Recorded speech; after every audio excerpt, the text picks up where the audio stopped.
আসসালামু আলাইকুম, সবাইকে শুভেচ্ছা জানাচ্ছি। মাসুম মাহবুব। যদি দেখতে এবং শুনতে পান ক্লিয়ার, আমাকে একটু কমেন্ট করে জানাবেন। যদি প্রবলেম হয় সেটা ফোনে আমাদের কমেন্ট বক্সে জানাবেন। অল্প সময়ের মধ্যে যেহেতু রাত বেশি হয়ে গেছে, 11টা বেজে গেছে, গুরুত্বপূর্ণ বেশ কিছু ব্রেকিং খবর দেব। একটা হলো আফগান এবং পাকিস্তানের আপডেট থাকবে পাশাপাশি। এবার চীনের জন্য অসাধারণ এবং রাশিয়ার জন্য অসাধারণ দুটো নতুন খবর হাজির হয়েছে।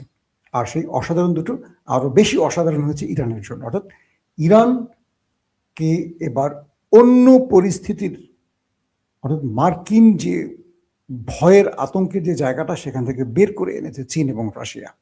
পাশাপাশি ইরানকে এখন ভয় পাচ্ছে আমেরিকা। এমন খেলা নতুন করে খেলে দিয়েছে চীন এবং রাশিয়া। এই খবরটি আপনাদের জানাবো। দর্শক, সব ওকে আছে তাহলে? আপনাদের কমেন্টে পেয়েছি, আমাকে একজন কমেন্ট করেছেন, মামুন নাটোরের বনপাড়া থেকে। ভাই, আপনার নাটোরের নামটি বলতে বলেছেন, বলেছি নাটোরের কাঁচাগোল্লা খাওয়াবেন একদিন, হ্যাঁ? ওকে। জি ভাই, আমার চট্টগ্রাম। আপনার কমেন্ট পেয়েছি ভাই, থ্যাংক ইউ। সবাই জেনে গেছেন না চট্টগ্রামের নামটা বললে আমি খুশি হই, সেজন্য চট্টগ্রামের নামটা উল্লেখ করেন। খুব সুন্দর জায়গা ভাই।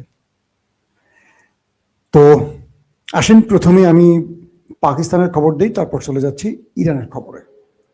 পাকিস্তানের আপডেট খবর বলছে, আফগান এবং পাকিস্তানের মধ্যে লড়াইতে এখন পর্যন্ত প্রায় 280 জনের মতো আফগান সেনা নিহত হয়েছে। আমরা আজকে দুপুরে যে খবরটি দিয়েছিলাম জুমার নামাজের পর, সেখানে বলেছিলাম যে সংখ্যাটা 150-র মতো। এখন সেটা আপডেট হয়েছে, প্রায় 280-র উপরে চলে যাচ্ছে নিহতের সংখ্যা, এবং আহতের সংখ্যা 400 ছাড়িয়েছে। এটা হলো পাকিস্তানের হামলায় আফগানিস্তানের ভেতরে অবস্থা। এবং বলা হচ্ছে যে প্রায় 18টি চৌকি, সীমান্তে আফগানদের যে চৌকি আছে তালেবানদের, 18টি দখলে নিয়েছে পাকিস্তান, এবং সেখানে পাকিস্তানের পতাকা উড়িয়ে দেওয়া হয়েছে। এবং 115টি সামরিক অস্ত্র, ট্যাঙ্ক, এপিসি বা ট্রুপ ক্যারিয়ার, যেগুলো দিয়ে সেনাবাহিনীর মুভমেন্ট করা হয়, যুদ্ধের জন্য অস্ত্র পাঠানো হয়, অর্থাৎ সামরিক যে যানগুলো আছে, 115টি ধ্বংস এবং দখলে নিয়েছে পাকিস্তান। মানে আফগানদের 115টি এই ট্যাঙ্ক, এপিসি বা কি বলে সামরিক যান, মানে সামরিক বাহিনীকে ট্রুপ ক্যারিয়ার যেটা বহন করে, সেগুলো ধ্বংস করা হয়েছে। এবং বলা হয়েছে প্রায় 73টি টার্গেট, মানে আফগানিস্তানের 73টি সামরিক পোস্ট ধ্বংস করে দিয়েছে পাকিস্তান, অ্যাটাক করে, বিমান হামলা করে এবং ড্রোন হামলা করে। আর আফগানদের পক্ষ থেকে বলা হয়েছে তারা 21 তারিখের পর, অর্থাৎ গত শুক্রবার রাতে, পাকিস্তানের 55 জন সেনা সদস্যকে হত্যা করেছে আফগান।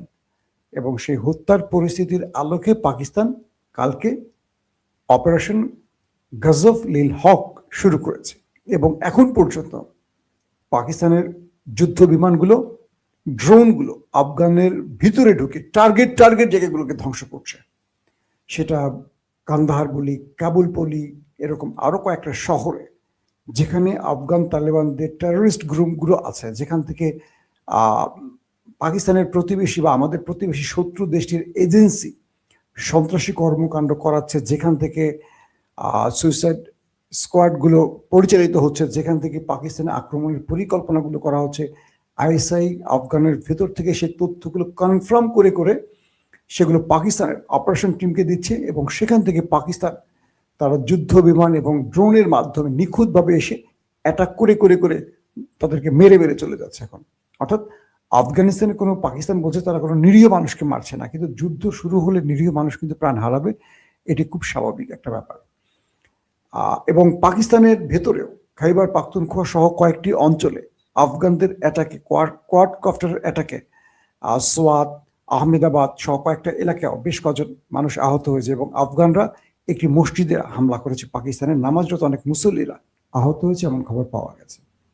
দর্শক, প্রথম সূত্রপাতটি হয় 21 তারিখের দিকে, অর্থাৎ আফগানদের কিছু সশস্ত্র গ্রুপের উপর পাকিস্তান অ্যাটাক করে।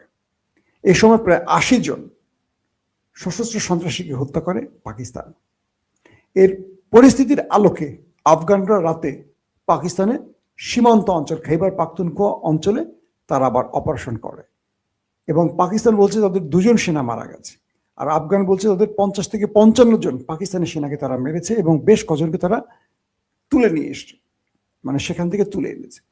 এই পরিস্থিতির কয়েক ঘন্টা পর রাত 3টার দিকে পাকিস্তান তাদের যুদ্ধ বিমানের মাধ্যমে তাদের যে অপারেশন গজব-লিল হক শুরু করে এবং এটার মাধ্যমে মোটামুটি কাবুল কান্দাহারে তালেবানদের শীর্ষ নেতারা যেখানে ঘুমাচ্ছিলেন তাদের ঘুম হারাম করে ফেলে এবং আফগানের ভেতরে বিভিন্ন গুরুত্বপূর্ণ সামরিক পোস্টগুলোতে ব্যাপক বোম্বিং করে পাকিস্তান, একদম যুদ্ধের মতো। কখনো ড্রোন টার্গেটে এসে হিট করছে, কখনো যুদ্ধ বিমান এসে হিট করে এবং এখন পর্যন্ত এটার ক্ষয়ক্ষতির পরিমাণ অনেক বেশি বলে ধারণা করা হচ্ছে। এটা হলো একদম মানে লেটেস্ট আপডেট।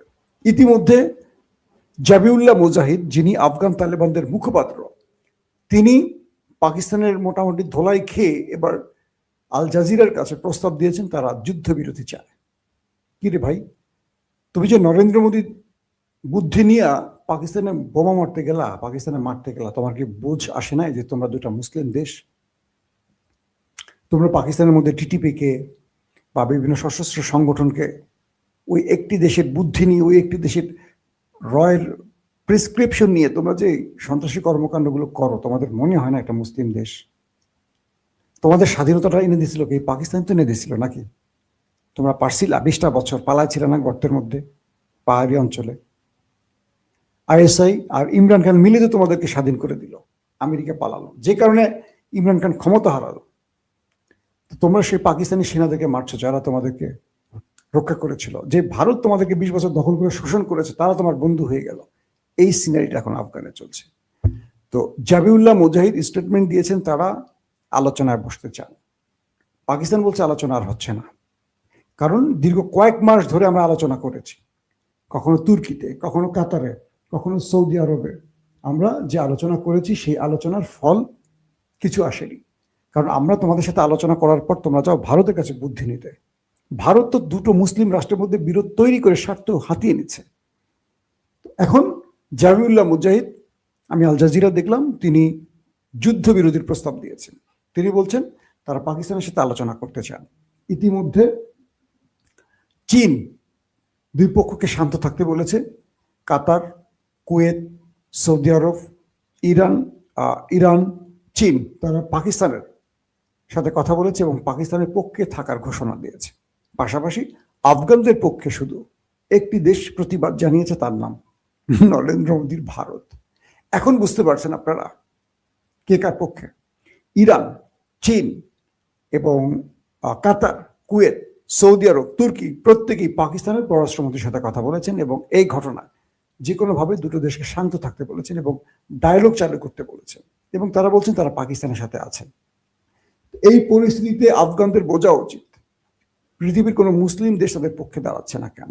কারণ এতদিন এই দেশগুলো যুদ্ধবিরতির জন্য বহু রকম চেষ্টা করেছে, কিন্তু ভারতের বুদ্ধিতে তারা সেটি করে নাই। এখন যে বিষয়টি তৈরি হয়েছে সেটি হলো যে পাকিস্তান বলছে তাদের যে ক্ষয়ক্ষতি হয়েছে তারা আজ রাতেও ভয়াবহ অ্যাটাক চালাতে পারে। আজকে রাতে পাকিস্তান বড় রকম ম্যাসিভ আকারে অপারেশন চালালে এবং তাদের টার্গেট আছে যে তালেবানদের শীর্ষ কয়েকজনকে ওপারে পাঠিয়ে দেবে, যারা ভারতের এজেন্ট হয়ে কাজ করছে বা যারা ভারতের এজেন্টটা বাস্তবায়ন করছে। এবং তারা স্টেট বলছে যে এটা তালেবানদের যুদ্ধ না, এটা আমাদের শত্রু দেশটির প্রক্সি বাহিনী তালেবান হয়ে কাজ করছে। বুঝতে পারছেন? মানে ভারতের প্রক্সি হয়ে তালেবানরা কাজ করছে, এটাকে সরাসরি পাকিস্তান অভিযোগ করেছে। চলেন আমরা চলে যাচ্ছি আপনাদের জন্য এবার সরাসরি ইরানে, যে খবরের জন্য বসে আছেন। দর্শক, মাসুম ভাই এই শালাগো কিছু পাদানি দরকার। পাদানি দিচ্ছে ভাই ব্যাপক আকারে, মোটামুটি কান্দাহার, কাবুলের তালেবানদের আক্রমণ সব জ্বালাই দিচ্ছে পাকিস্তান। আমি যে ফুটেজ দেখছি হয়তো সব বলতে পারতেছি না। পাকিস্তান কোন দেশ বুঝতে হবে। বিশাল ভারত যারা অপারেশন শুরু করছিল, মনে আছে পাকিস্তানের বিরুদ্ধে অপারেশন সিঁদুর, তারা একদম রাফাইল নিয়ে ঢুকছে, শোঁ করে ঢুকছে। পাকিস্তান মাত্র কয়েক ঘন্টার মধ্যে 5টা রাফাইল খেয়ে ফেলাইছে। তাদের রাশিয়ান S-400 হোতায় ফেলাইছে, তাদের ব্রাহ্মস মিসাইল স্টোরকে হোতায় ফেলাইছে, চেকপোস্ট ফালায় সব পালাইছে। মনে আছে তো? কয়েক ঘন্টার মধ্যে পাকিস্তানের শাহিন যখন আকাশে উড়বে বুঝবেন কিছু করতে যাচ্ছে। F-16 নিয়ে যখন পাকিস্তানের বিমান বাহিনীর উপরে উঠবে বুঝবেন যে তারা কিছু একটা ঘটায় ফেলবে। আফগানে তো F-16 উঠছে, ড্রোন ঢুকে গেছে, তুর্কি ড্রোন পাকিস্তান ঢুকাই দিচ্ছে আফগানের মধ্যে, তাহলে কি করতে পারে আজকে, কি করতে পারে রাতটা কল্পনা করেন। অর্থাৎ আফগানকে আজকে একটা জিনিস মানতে হবে, সেটা হলো যে মুসলিম দেশ তোমরা ভারতের বুদ্ধিদার এক পা চলবা না, তোমরা প্রয়োজনে পাকিস্তানের সাথে গুতাগুতি করো, কিন্তু নিজেরা ভাই ভাই হয়ে থাকো। বাংলাদেশ ৭১ পাকিস্তান থেকে আলাদা হলেও পাকিস্তানে বাংলাদেশের সাথে পাকিস্তানিদের মানুষের হৃদয় টান আছে। আমাদের সরকারগুলি হয়তো একটু ভারতকে খুশি করতে ইলিক জিলিক করে, কিন্তু আমরা বুঝি না আমাদের প্রতিবেশী দেশটি কত বন্ধু আমাদের। পাকিস্তানরা বোঝে, আফগানরা বোঝে না, মাথা মোটা জাতিটা বোঝে না এটা। ওদের কাছে বাংলাদেশ এবং পাকিস্তানের চেয়ে প্রিয় হলো ওই দেশটি। আসেন দর্শক, বিষয়টি হলো যে ইরান এই মুহূর্তে তার দুটো মিত্রকে খুব শক্তিশালীভাবে পেয়েছে, এরকম কিছু তথ্য আসছে আজকে মার্কিন কিছু গণমাধ্যম থেকে। মার্কিন প্রায় ৪-৫টা গণমাধ্যম বলছে যে ইরানের হয়ে খেলছে এখন রাশিয়া, চীন। কি রকম? আমেরিকা পরপর দুবার ইরানে আক্রমণের প্ল্যান করেও সেখান থেকে ফিরে গেছে। তার প্রধান কারণটি হলো আমেরিকার গোয়েন্দারা তথ্য পেয়ে গেছে যে ইরান জেনে গেছে মার্কিন পলিসি বা পরিকল্পনা কি, কোথায় কোথায় আক্রমণ করবে, এবং সেই হিসেবে তুর্কির MITও কিছু তথ্য দিয়ে ইরানকে সতর্ক করছে যে তোমার কোথায় কোথায় টার্গেটে আক্রমণ করবে। কারণ ইরানকে তো আমেরিকা পুরো যুদ্ধের জন্য ডাকেনি, তাদের টার্গেট ফিল করবে, কয়েকটা জায়গা অপারেশন করে কয়েকটা ব্যক্তিকে মেরে দিয়ে চলে যাবে। ইরান সেই জায়গাগুলো শনাক্ত করে ফেলে এবং পাল্টা প্রতিরোধ গড়ে তোলে, আমেরিকা বুঝে ফেলে। মূলত রাশিয়া এখন যে খেলাটা খেলছে, আজকে যে মার্কিন গণমাধ্যমে তথ্য এসছে সেখানে বলা হচ্ছে যে রাশিয়া আমেরিকার ভেতরে হ্যাকার দিয়ে বা তাদের ইন্টেলিজেন্স ব্যবহার করে মার্কিন পরিকল্পনা হাতিয়ে নিয়েছে, এবং সেই মার্কিন পরিকল্পনা অর্থাৎ মার্কিনীরা ইরানের কোথায় কোথায় কিসের মাধ্যমে অ্যাটাক করবে, কোথায় F-35 ব্যবহার করবে, কোথায় তারা ড্রোন ইউজ করবে, কোথায় তারা বাংকার ব্লাস্টার ইউজ করবে, কোথায় তারা B-2 বোম্বার্স ইউজ করবে, পুরো প্ল্যানগুলো জেনে গেছে। এবং কোন কোন টার্গেটে আমেরিকা ইরানের আক্রমণ করবে পুরো প্ল্যানগুলো জেনে গেছে রাশিয়া। এবং রাশিয়া এই প্ল্যানগুলো জেনে ইরানকে জানিয়ে দিয়েছে, শুধু জানিয়ে দেয়নি, এই প্ল্যানগুলো ধরুন যে স্থানে 35 দিয়ে অ্যাটাক করবে যুদ্ধ বিমান ৫ম প্রজন্মের, এখানে 35কে ধ্বংস করার জন্য রাশিয়া ইরানকে সেই অস্ত্রটাও দিয়ে দিচ্ছে যে তোমার এইখানে 35 দিয়ে অ্যাটাক করতে পারে, অতএব তুমি এখানে 35কে সার্চ করার জন্য তুমি এই মিসাইলটা বসাও। এটা এত স্পিডে, এত মুভমেন্টে, বা এটা এত মানে রাডার স্পিডকে কন্ট্রোল করে এইভাবে ধ্বংস করতে পারবে বলে দিচ্ছে। তোমার এখানে তারা B-2 বোম্বার্স মারতে পারে, তোমার এখানে তারা এইটা দিয়ে অ্যাটাক করবে, তোমার ওখানে তারা ওইটা অ্যাটাক করবে। তো রাশিয়া পুরো পলিসিটা বুঝে ইরানকে জানিয়ে দিয়ে তারা সেখানে বিপরীত ওষুধ দিয়ে দিছে, অ্যান্টিবায়োটিক দিয়ে দিছে, একেবারে ডাইরেক্ট কোন ওষুধের কোন অ্যান্টিবায়োটিক সেটা দিয়ে দিছে। পাশাপাশি চীন রিয়েল টাইম ইন্টেলিজেন্স দিয়ে চীন প্রতি মুহূর্তে আমেরিকার টোটাল মুভমেন্টকে ফলো করছে, করে চীন তার বিকল্প পদ্ধতিতে ইরানকে সেই তথ্য আবার দিচ্ছে এবং তার আপডেট অস্ত্র দিয়ে দিচ্ছে। অর্থাৎ চীন আর রাশিয়া ইরানকে দিয়ে আমেরিকাকে সাইজ করতে চায়।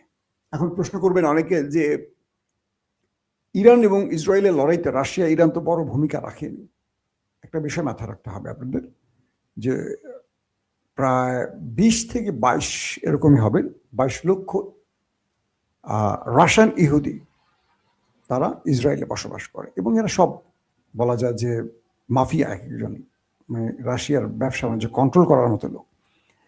তো রাশিয়া কখনো চাইবে না তার ধর্মের লোকগুলো সেখানে মারা যাক, স্বাভাবিক, এখানে ধর্ম একটা ব্যাপার আছে। কিন্তু আমেরিকার সাথে রাশিয়ার বীরত্ব অন্য জায়গায়। রাশিয়ার টার্গেট আর ইরানের টার্গেট কি? রাশিয়ার টার্গেট হলো যদি আমি ইরানকে দিয়ে, আমি না, যেহেতু আমি যুদ্ধে নাই, আমি ইরানকে দিয়ে আমেরিকার 2-4টা 35 ফালাই দিতে পারি। আমি যদি আমেরিকার গর্বের কয়েকটা বড়, ধরেন তাদের এয়ারক্রাফট ক্যারিয়ার আব্রাহাম লিঙ্কনকে ওড়াতে পারি, ধ্বংস করতে পারি, ডোবাতে পারি, তাহলে পুরো পৃথিবীতে আমেরিকা তার অস্তিত্ব সংকটে পড়ে যাবে, মোরলগিরির চাদরে টান পড়ে যাবে। তখন মোরলগিরিটা আসবে রাশিয়ার হাতে, যে রাশিয়ার অস্ত্র দিয়ে হয়েছে। রাশিয়া তো মারে নাই, রাশিয়া ইরানের কাছে অস্ত্র বিক্রি করেছে, ধরেন বিষয়টা এরকমই হবে। তো এই ক্ষেত্রে রাশিয়া যে খেলাটা খেলছে, তারা ইরানকে দিয়ে খেলাটা খেলতে চায়। কারণ যখন ইরান রাশিয়া আমেরিকার অস্তিত্বে টান দেবে, অস্তিত্ব মানে তাদের কি বলে যে তাদের শ্রেষ্ঠত্বে হাত দিয়ে বসবে, তখন আমেরিকা আর পরাশক্তি থাকবে না, বা তারা এই মুহূর্তে যে সুপার পাওয়ার বিশ্ব মোড়ল, এই মোড়লটা থাকবে না। এই মোড়লিপনার পোশাকটা আরেকজনের গায়ে পড়ে যাবে। পাশাপাশি আমেরিকা আর ইউক্রেন নিয়ে মাথা ঘামাতে পারবে না, তখন একচাটিয়া ইউক্রেনকে ধোলাই দিয়ে কন্ট্রোলে নিয়ে নিবে রাশিয়া। চীনের স্বার্থ হলো তাইওয়ান ইস্যুতে চীনের ঘাড়ে নিঃশ্বাস ফেলছে আমেরিকা। চীন চাইছে তার প্রযুক্তি দিয়ে ইরানের মাধ্যমে আমেরিকাকে আরো বড় ধাক্কা দিতে, তাতে করে আমেরিকা তাইওয়ান থেকে সরে যাবে, তার নজর পড়বে এবার নিজের দিকে, যাবে আল্লাহ ইরানের কাছে আমি মাইর খেয়ে গেছি। সেটা বুঝতে পারছেন? অর্থাৎ এই মুহূর্তে তারা ইরানকে অনেক ভালোবাসে, বিষয়টা এরকম না, ইরানকে দিয়ে খেলছে। আমি একটা উদাহরণ দিই, জামাত আর বিএনপি তারা 20 বছর বা 1.5 যুগ বন্ধু হয়েছিল না, 20 দলীয় জোট করে, 20 বছর না, 20 দলীয় জোট, তারা প্রায় কাছাকাছি টাইম, 20 বছরের মতো, তারা একটা জোট না? তাদের দুজনেরই শত্রুকে আওয়ামী লীগ। তো কিন্তু জামাত আর বিএনপি তো এক দল না, আলাদা দল। এবার তো আমরা বুঝলাম নির্বাচনে কি অবস্থা, দুজন দুজনের বিরুদ্ধে পারে না, দুজন দুজনের নেতাকে ল্যাংটা করে ফটোশপের ছবি বানিয়ে নেটে ছেড়ে দিচ্ছে। তো যখন হাসিনাকে ধোলাই দেওয়ার প্রয়োজন হয়, তখন এনসিপি বলেন, বিএনপি বলেন, জামাত বলেন, সব একজোট হয়েছে। যখন হাসিনা মানে আওয়ামী লীগ ধরেন আমেরিকা পালাই গেছে গা, তখন সব মানে আবার বিএনপি জামাত এনসিপি কামড়াকামড়ি শুরু করছে। এখন বিএনপির কাছে যেমন হাসিনাই ভালো ছিল। বিষয়টা হলো আমেরিকা এই মুহূর্তে শুধু ইরানের সাথে খেলবে না, তারা চীনের সাথে খেলবে, রাশিয়ার সাথে খেলবে, এবং রাশিয়া প্রতি মুহূর্তে ইরানকে টোটাল তথ্য শেয়ার করছে। তোমাকে কোথায় কোথায় আক্রমণ করবে, কি কি আক্রমণ করবে, সেই আক্রমণের জন্য তোমার কি কি প্রস্তুতি লাগবে, রাশিয়া সেগুলো আবার দিচ্ছে। সেম চীনও সেই কাজটি করছে। এভাবে এখন একটা বড় রকম চাপে ফেলে দিয়েছে ডোনাল্ড ট্রাম্পকে। ট্রাম্প এদিকে চীনের জনগণকে ইরান থেকে সরে যেতে বলা হয়েছে। আমেরিকা চীনে আক্রমণ করবে কি করবে না, করবে কি করবে না, এটা নিয়ে কিন্তু একটা টানাপোড়েনে পড়ে গেছে। মার্কিন সিএর সাবেক প্রধান, মার্কিন chief of staff general chairman, প্রত্যেকে বলছে এই যুদ্ধটা আমেরিকার জন্য কঠিন হবে এবং এখানে জয়ের সম্ভাবনা খুব কম।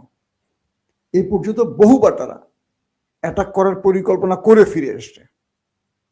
শেষ পর্যন্ত ডোনাল্ড ট্রাম্প কি করবেন বুঝতে পারছেন না, কারণ তিনি যদি এখন লেজ গুটিয়ে পালিয়ে আসেন, তাহলে ইরান মধ্যপ্রাচ্যে তার মোড়লগিরিটা আরো বাড়াবে। এটা হলো আমেরিকার টেনশন।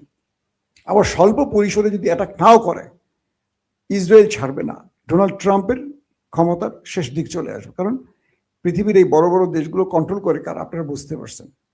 সমস্ত মাফিয়ারও ছোট্ট দেশটার মধ্যেই থাকে, ইসরায়েল।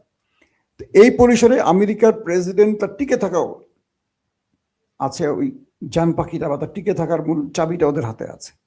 সবকিছু মিলে একটা লেজে গুবের অবস্থা হয়ে গেছে। তারপরও যে কোনো সময় ইরানে আক্রমণ করতে পারে। ইরানও পাল্টা প্রস্তুতি নিয়ে রেখেছে তার দুই বন্ধু রাষ্ট্র চীন এবং রাশিয়ার কাছ থেকে। সবকিছু মিলে আমার মনে হচ্ছে যে একটা ভিন্ন মাত্রা যুদ্ধ পৃথিবী দেখতে যাচ্ছে। পাশাপাশি ইরান তারাও প্রস্তুতি নিয়ে রেখেছে, তাদের নিজস্ব যা আছে, আবার মিত্র বা বন্ধুর কাছ থেকে যা পেয়েছে, সবকিছু মিলে আমরা আশা করি এই যুদ্ধটা না হোক। আমরা চাই যে কোনোভাবে আবার ডায়ালগ হোক। আমরা চাই পাকিস্তান এবং আফগানের যুদ্ধটা বন্ধ হোক। আমরা চাই আমেরিকা ইরানের মধ্যেও যে উত্তেজনার গন্ধ পাচ্ছে সেটাও বন্ধ হোক। কারণ আলোচনার দরজা আবার বন্ধ হয়ে গেছে, আলোচনার সময়টা শেষ হয়ে গেছে। ইরান কিছু প্যাকেজ দিয়েছে আমেরিকাকে, আমেরিকা সেগুলো নেবে কিনা, আবার ট্রাম্প যেহেতু বড়, সেই ইরানের কাছে হারবে কিনা, এই অহংকারের লড়াইটা এখন টিকে আছে। তারপরও এর মধ্যে যে দুটো খবর পেয়েছি মার্কিন গণমাধ্যম দেখে আজকে আমি আপনাদেরকে শোনালাম, যে মূলত আমেরিকার গোপন পরিকল্পনাগুলো হাতিয়ে নিয়েছে রাশিয়া এবং সেগুলো ইরানকে জানিয়ে দিয়েছে। এবং চীনও একইভাবে প্রতি মুহূর্তে রিয়েল টাইম ইন্টেলিজেন্স দিয়ে তাদের উপগ্রহের মাধ্যমে, চীন কিন্তু আমেরিকার কাছাকাছি পৌঁছে গেছে বা কখনো কখনো আমেরিকার চেয়ে উপরে চলে গেছে চীন। তারা প্রতি মুহূর্তে সকল তথ্য এখন ইরানকে দিচ্ছে, আর ইরান সেখান থেকে আমেরিকাকে মোকাবেলার প্রস্তুতি গ্রহণ করে বসে আছে। এই পরিস্থিতিতে আমরা হয়তো একটা বড় কিছু দেখতে পারি। দর্শক, আজকের মতো বিদায় নিচ্ছি। প্রত্যেক